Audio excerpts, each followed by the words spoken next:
Nah, buat teman-teman yang penasaran gimana sih rasanya setelah bertahun-tahun pakai smartphone layar konvensional, akhirnya nekat beralih ke smartphone layar lipat Oppo Find N3 Flip. Gua akan coba ya bagikan pengalaman gua, apa suka dukanya, seperti apa rasanya saat pertama kali migrasi ke Oppo Find N3 Flip yang merupakan smartphone flip terbaru dari Oppo ini. Untuk transisi pembelian, ini rasanya seperti kembali ke era dimana beli smartphone flagship itu benar-benar masih sangat spesial teman-teman. Karena berbeda dengan flagship konvensional yang dari sisi packaging dan kelengkapan aksesoris, semakin kesini arahnya sudah semakin sederhana ya dan semakin minimalis, dengan box yang kecil dan aksesoris yang lebih sedikit, bahkan kepala charger pun udah nggak disertakan lagi. Nah, Oppo Find N3 Flip ini beda, packagingnya sangat premium, boxnya besar ya, waktu dibuka smartphone tuh seolah terangkat ke atas, jadi terasa mewah lah ya, dan bikin kita yang beli ini berasa kembali dispesialkan, apalagi setelah melihat kelengkapan aksesorisnya.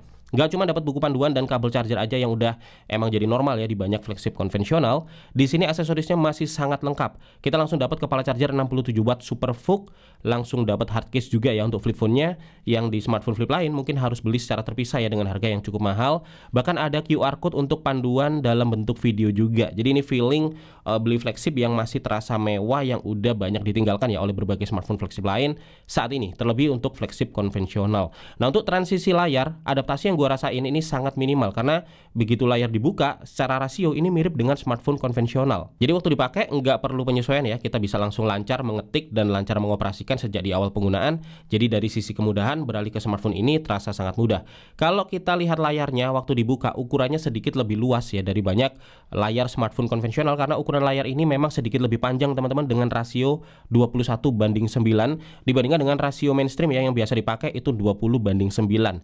Nah, layar lipatnya ini merupakan layar AMOLED 6,8 inch dengan resolusi Full HD+, tampilannya tajam ya dengan saturasi warna yang terlihat pop out, dan yang terasa banget di sini adalah mulusnya pergerakan layar waktu dipakai scroll atau navigasi, karena memang refresh rate-nya ini 120 Hz dan layar ini LTPO, jadi refresh rate ini bisa dinamis ya, menyesuaikan dari 1 Hz sampai 120 Hz sesuai kebutuhan untuk lebih menghemat baterai. Nah, satu hal lain yang turut mempermudah ya transisi gua pakai smartphone layar lipat ini adalah crease atau lipatan layar yang sangat minim dibanding dengan beberapa ponsel lipat lain yang pernah gue coba. Jadi lipatan layar ini nggak terlalu dalam dan hampir nggak terlihat ya saat smartphone dioperasikan. Dia baru terlihat kalau kita pantengin lipatannya, terutama dalam kondisi layar mati, tetapi di penggunaan harian saat layar menyala nggak sampai ada cekungan di gambar yang ditampilkan atau pantulan cahaya yang sampai mengganggu di area ini. Dan ini merupakan improvement yang bagus ya untuk sebuah layar lipat, karena akhirnya kita bisa menikmati tampilan layar tanpa distraksi yang terlalu mengganggu di area lipatannya ini, sehingga dari sisi kualitas tampilan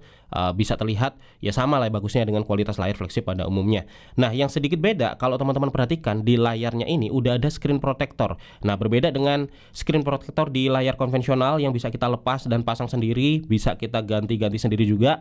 Screen protector di Oppo Find N3 Flip ini merupakan screen protector khusus yang nggak boleh kita lepas pasang sendiri teman-teman.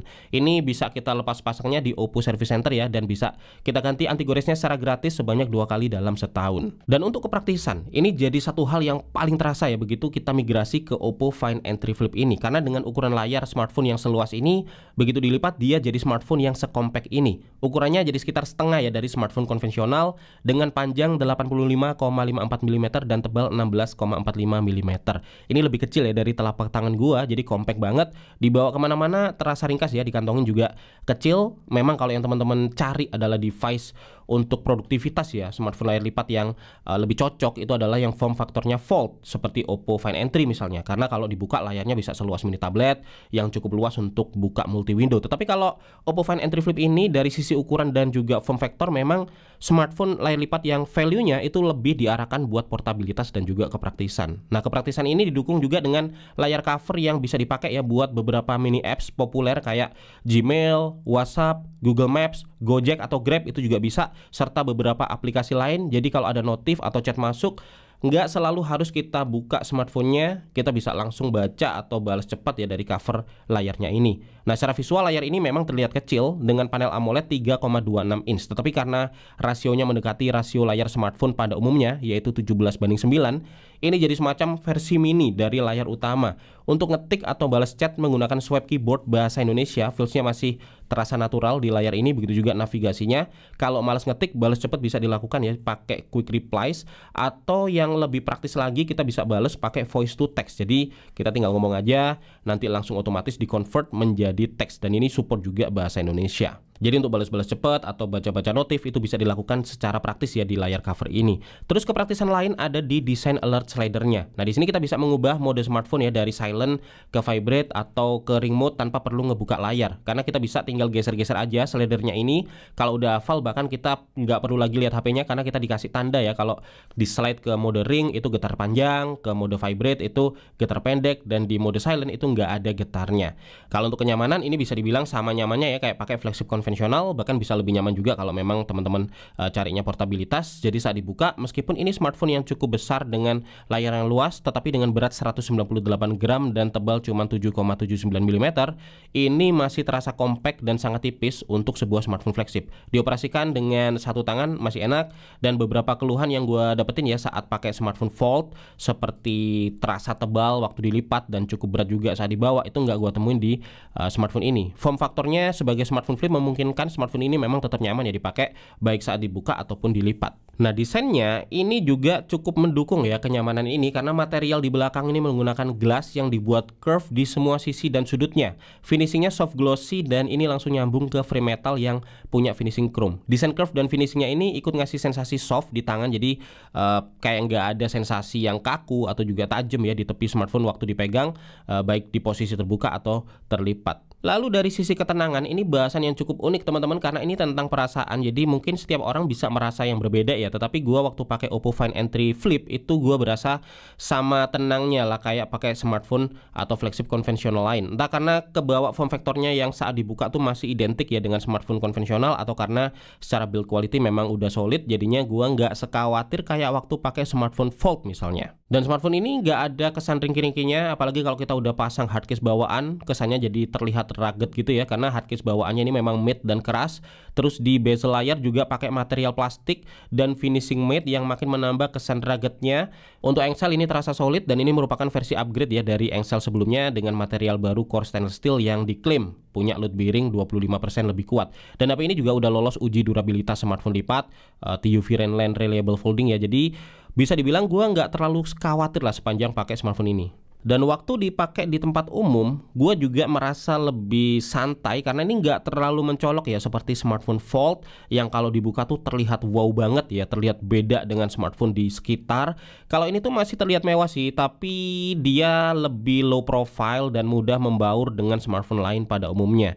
Untuk ketahanan air, HP ini punya IP rating IPX4 yang artinya udah tahan percikan air dari segala arah. Jadi kalau kena hujan ini udah aman ya, udah tenang. Meskipun kita tetap harus protect teman-teman dari debu atau partikel solid lain karena smartphone ini memang belum tahan debu ya, terutama di area layar dan juga di area engselnya ini. Jadi harus lebih bersihan dikit lah kalau pakai smartphone ini. Dan untuk kamera perbedaannya sangat terasa. Begitu migrasi ke Oppo Find N3 Flip, ada banyak hal yang sebelumnya sulit gue lakukan di kamera smartphone konvensional, jadi terasa lebih mudah dilakukan di smartphone ini. Dan hal yang paling useful buat gue adalah bisa ambil foto atau video selfie dengan kamera utama. Nah, dibanding dengan smartphone Fold, ini jauh lebih mudah ya, karena kalau di smartphone Fold kita harus buka dalam mode tablet yang mana ukurannya jadi cukup besar dan cukup berat juga. Jadi posisi megang itu terasa kurang enak. Kalau di sini karena form factornya flip, posisi waktu dipakai buat foto atau rekam video selfie ini benar-benar praktis. Bahkan dibanding rekam selfie pakai kamera depan ya dari smartphone konvensional atau smartphone ini sendiri pun itu masih lebih praktis pakai mode kamera belakang dengan dilipat seperti ini. Mau rekam portrait atau landscape, smartphone-nya sama-sama kecil di posisi yang terlipat. Nah, preview foto dan video ditampilkan langsung di layar covernya, dan karena secara rasio hampir sama dengan layar utama, preview yang ditampilkan bisa tampil full ya, nyaris tanpa crop. Terus kita bisa pakai juga buat rekam video sambil duduk di meja misalnya. Layar bisa kita posisikan seperti ini, bisa kita pakai rekam juga ya dalam mode camcorder recorder kayak gini, yang dengan semua fleksibilitas ini sangat memudahkan lah buat gue yang sering rekam video untuk bikin konten. Kamera utamanya 50 megapiksel dengan sensor Sony IMX890. Dia punya OIS dengan aperture 1,8. Kamera ini dikombinasikan ya dengan kamera ultra wide 48 megapiksel Sony IMX581 yang punya field of view 115 derajat, dan dikombinasikan juga dengan portrait kamera 32 megapiksel Sony IMX709 yang sekaligus jadi telefoto kamera 2 kali optical zoom dan 1 LED flash. Kamera ini diletakkan dalam satu modul ya, melingkar kayak gini dengan logo Hasselblad di tengah, dan karena layarnya bisa dilipat, triple kamera ini bisa jadi kamera depan ataupun kamera belakang. Nah, berikut ini beberapa sampel hasil jepretan foto kamera utamanya di siang hari. Terlihat untuk detailnya sangat tinggi, kontur kulit, rambut dan lain-lain bisa terlihat jelas ya di sini, dan di posisi yang membelakangi cahaya, fitur HDR ini langsung aktif, membuat langit nggak terlalu overexposure ya, dan wajah juga nggak terlalu underexposure. Dan ini sampel kalau dipakai buat foto selfie, kita jadi bisa dapetin foto selfie dengan kualitas yang paling maksimal dari kamera utama smartphone ini. Dan ini contoh hasil jepretan foto ultrawide-nya. Field of view terlihat lebih luas, tapi detail dan kualitas yang bisa dibilang hampir sama ya bagusnya dengan kamera utama, karena memang secara sensor resolusinya juga masih mirip dengan kamera utama. Yang membedakan hanya dari sisi aperture-nya ya. Jadi hasilnya bisa cukup mengimbangi, dan berikut ini hasil jepretan foto portraitnya kalau di siang hari. Terlihat separasinya sangat halus, nyaris nggak ada miss, dan efek bokehnya juga terlihat natural dengan flare melingkar ya di beberapa sumber cahaya. Teman-teman, ini adalah contoh hasil rekaman video selfie yang menggunakan kamera belakang dari Oppo Find N3 Flip, dan seperti ini kualitasnya teman-teman. Ini video selfie dengan kualitas paling maksimal yang bisa kita dapetin di smartphone ini, karena pakai kamera utamanya. Di sini untuk detailnya sangat tinggi teman-teman, untuk kulit ya, kontur kulit, terus rambut itu terlihat sangat detail. Dan seperti teman-teman lihat, ini kita membelakangi cahaya ya, tetapi di belakang tuh nggak terlalu over kelihatannya ya. Wajah juga nggak terlalu under kalau kita coba berbalik seperti ini tuh ya. Jadi exposure dan juga balance-nya dari video yang dihasilkan ini udah sangat baik ya. Dan berikut untuk sampel foto malamnya di kamera utama, hasilnya tajam banget, detailnya sangat tinggi, noise-nya juga minim, dengan akurasi warna yang juga sangat baik. Exposure-nya di foto malam terlihat cukup terang ya. Ini kebantu memang sama bukaan lensa yang cukup besar di lensa utamanya ini, jadi cahaya yang masuk bisa lebih banyak, yang sangat useful juga untuk foto-foto low light.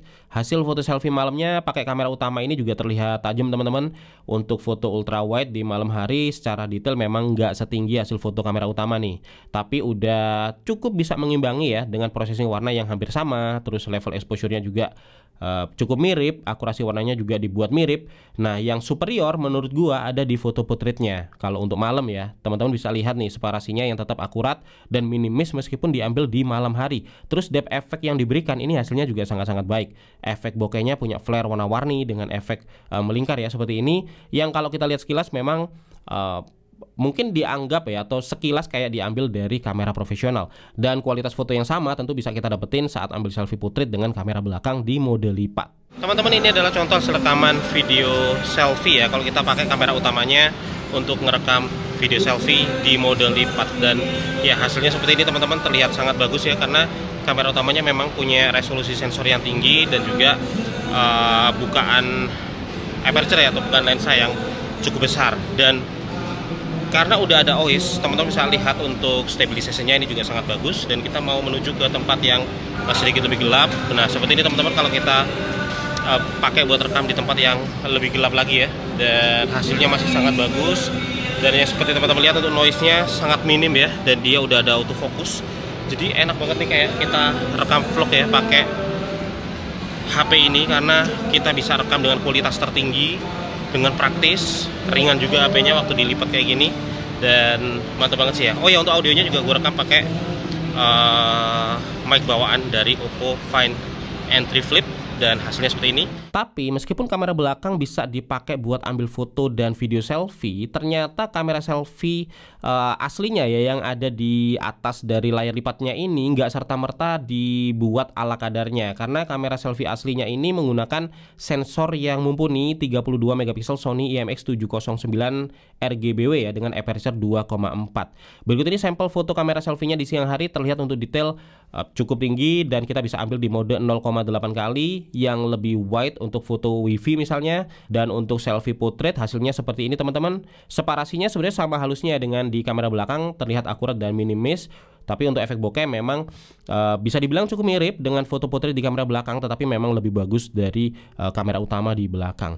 Nah, kalau ini adalah hasil rekaman video selfie ya menggunakan kamera selfie-nya teman-teman. Memang kamera yang benar-benar kamera depan yang ada di atas dari layar lipatnya, dan hasilnya seperti ini. Hasilnya juga masih sangat bagus sebenarnya ya, karena memang resolusi sensornya besar ya, 32 megapiksel, dan seperti yang teman-teman lihat juga membelakangi cahaya tapi tidak terlalu over di belakang, dan wajah juga tidak terlalu under exposure. Jadi ini juga sebenarnya sangat mumpuni untuk dipakai buat rekam seperti ini. Tapi memang dibandingkan dengan kamera utama, tentu kamera utama lebih detail dan lebih bagus karena resolusi sensor lebih besar, dan juga secara fitur ya, secara aperture juga, bukaan aperture-nya juga lebih besar.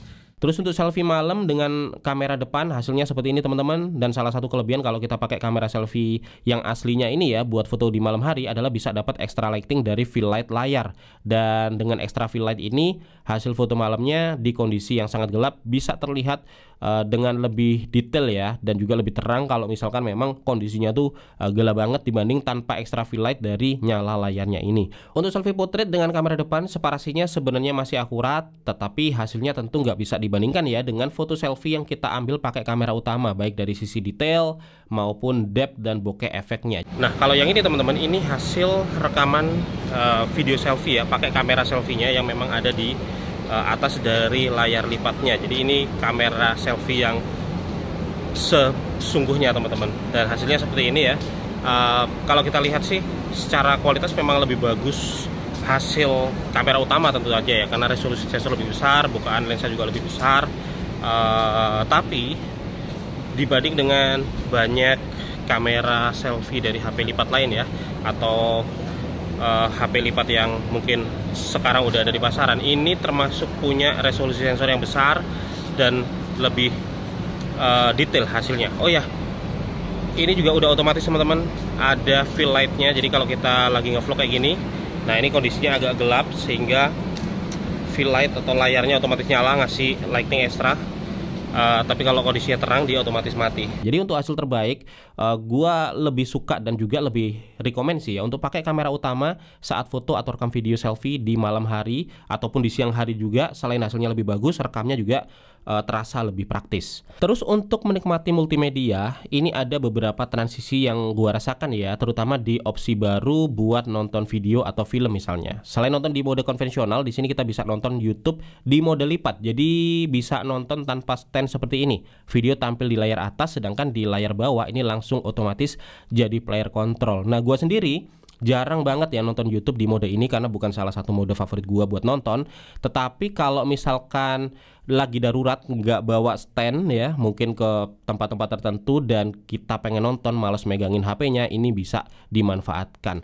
Dan gua lebih sering ya buat nonton di mode baru lagi, yaitu nonton lewat layar covernya ini. Ukurannya memang cukup kecil teman-teman, tapi karena rasionya mirip dengan layar utama, maka video atau film yang ditampilkan di sini itu bisa tampil bagus dan minim crop. Kita bisa maximize untuk nampilin video secara full ya di layar ini, dan saat kerja gue biasa pantengin video podcast atau video lain dari layar covernya ini karena terasa lebih praktis aja. Sayangnya memang untuk continuity-nya nggak bisa langsung ya. Jadi waktu kita nonton di layar besarnya terus layar ini kita lipat, nggak langsung tampil di layar covernya. Kita harus buka lagi Netflix atau YouTube-nya untuk lanjut nonton di sini. Tetapi secara kualitas tampilan, layar cover ini udah terlihat tajam dengan resolusi 720x382 piksel. Buat nonton film atau video tampilannya bagus. Terus ada detail yang cukup useful di sini ya, yaitu di bagian tombol tombol volumenya. Jadi kalau di posisi layar terbuka seperti biasa ya, tombol volume bawah buat nurunin volume, volume atas buat naikin volume. Tapi kalau dilipat, tombol ini kan jadi terbalik ya posisinya, tetapi ternyata secara fungsi juga ikut dibalik. Jadi di posisi terlipat, tombol atas tetap naikin volume dan tombol bawah tetap nurunin volume. Untuk speaker dia udah stereo, suara yang paling kencang atau paling dominan keluar dari speaker utama di bawah sini, tetapi ada ekstra suara juga yang keluar dari earpiece-nya. Kombinasinya memberikan sound staging yang lebih baik, kualitas suaranya juga terdengar cukup enak dengan volume yang terdengar kencang.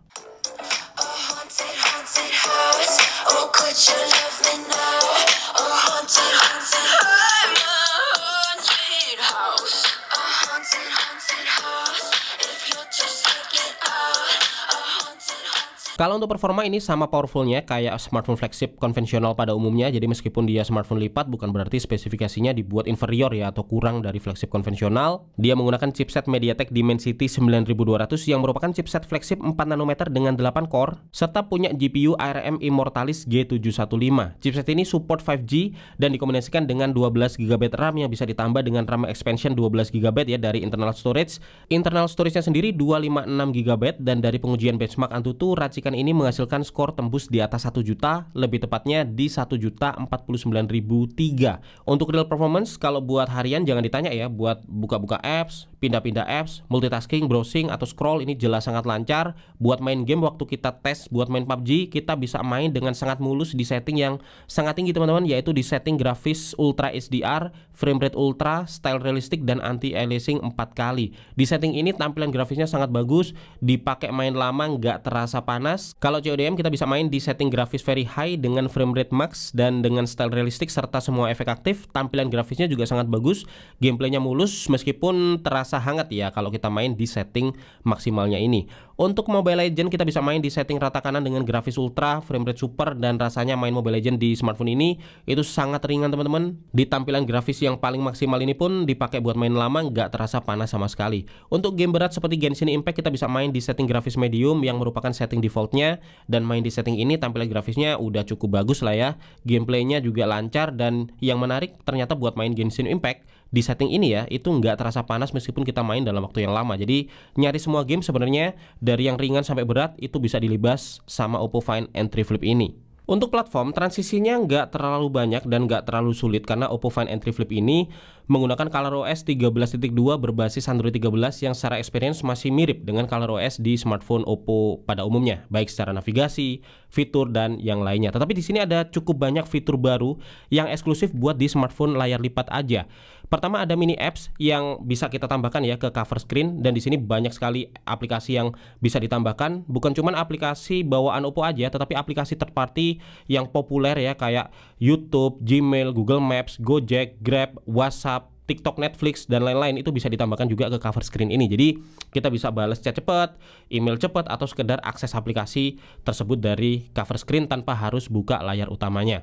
Terus ada fitur juga untuk angkat telepon kalau layar dibuka ya, dan otomatis menutup telepon kalau layar ditutup. Dan meskipun di cover screen ini kita bisa ngetik sendiri balasan chat atau pesan yang masuk, tetapi ada fitur quick reply pakai template ya untuk balas lebih cepat, yang mana templatenya bisa kita buat sendiri. Dan kalau males ngetik dan males pakai template, ada juga fitur voice to text, jadi tinggal ngomong aja nanti langsung bakal otomatis di convert ke teks, dan ini support juga bahasa Indonesia dan sangat praktis ya buat balas pesan tanpa harus buka layar lipatnya. Terus untuk wallpaper, karena layarnya dua, selain bisa atur wallpaper layar lipat utamanya, tentu sekarang kita juga bisa atur sendiri ya wallpaper cover screen-nya. Dan ada banyak pilihan di sini, mulai dari live wallpaper, static wallpaper, bisa juga nampilin cuaca ya lewat weather wallpaper, dan ada interactive pad dengan banyak pilihan digital pad 3D yang lucu-lucu. Dan di sini di masing-masing wallpaper ini kita bisa nampilin widget dan juga shortcut ya sesuai dengan yang kita perlukan. Kalau baterai secara hardware, smartphone lipat seperti ini memang beda ya, karena baterainya tentu terpisah jadi dua bagian, tetapi secara penggunaan dan keawetan baterai yang gua rasain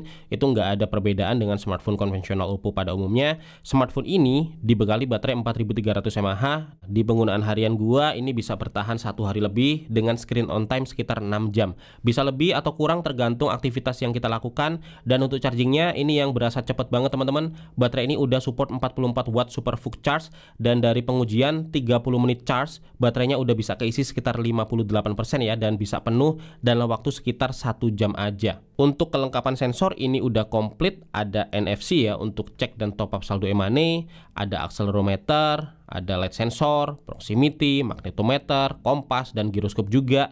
Jadi dari sisi sensor ini sama lengkapnya kayak di flagship konvensional. Tetapi untuk support ini yang juga terasa beda teman-teman. Sama kayak di transisi pembelian di mana feelingnya tuh kita dapat lebih ya saat beli smartphone lipat ini.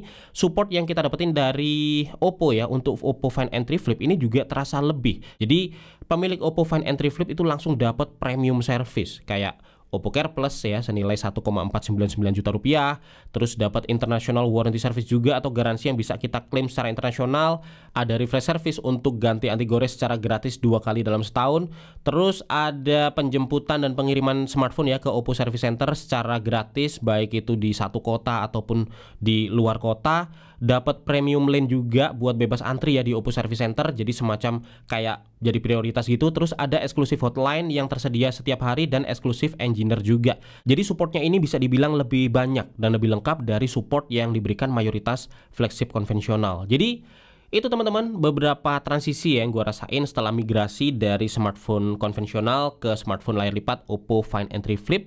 Beberapa hal ada yang sama dengan di flagship konvensional, beberapa hal lain ada juga yang lebih baik ya, terutama dari sisi kepraktisan, portabilitas, dan fleksibilitasnya dalam memaksimalkan kamera yang ada. Memang kalau kita lihat dengan form factor smartphone lipat lainnya, kalau yang teman-teman cari adalah device untuk produktivitas atau multitasking, smartphone lipat yang lebih cocok adalah yang form factornya Fold.